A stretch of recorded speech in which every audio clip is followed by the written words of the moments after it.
আমার নাম মেহেদী হাসান সিয়াম। আমি একজন স্টুডেন্ট। আমি একজন প্রতারণার শিকার হই। আমাকে একজন লোক পুলিশ আর্মি অফিসার চাকরি দিবে বলে আমার সাথে সম্পর্ক ভালো করে, কিন্তু উনি কোনো আর্মি অফিসার না, উনি একজন আর্মি কর্নেলের ড্রাইভার। তো উনি কোনো সরকারি অফিসে চাকরি করে না।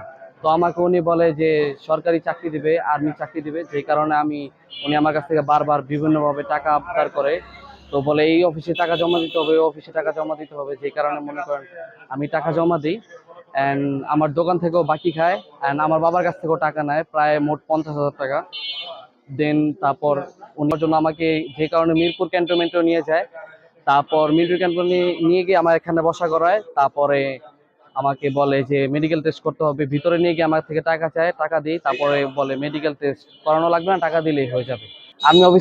আর্মি অফিসারের ভয় দেখিয়ে আমার কাছ থেকে টাকা নেয়, অ্যান্ড আমাকে চাকরি দিবে বলে আমার কাছ থেকে টাকা নেয়। এই হিসেবে আমি প্রতারণা হই।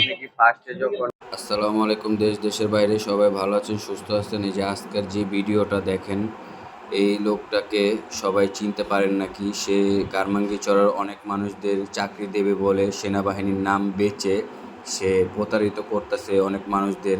সে আজকে সেনাবাহিনীর হাতে ধরা খেয়েছে। দেখেন, তাকে সবাই চিনে রাখেন। এরকম যারা ভুয়া লোক আছে, যদি আপনাদের বলে চাকরি দেবে, অবশ্যই আপনারা এই সেনাবাহিনী ক্যাম্পে অবশ্যই যোগাযোগ করবেন। যেখানে ক্যাম্প আছে, যেই এলাকার ভিতরে আছে, অবশ্যই আপনারা যোগাযোগ করবেন।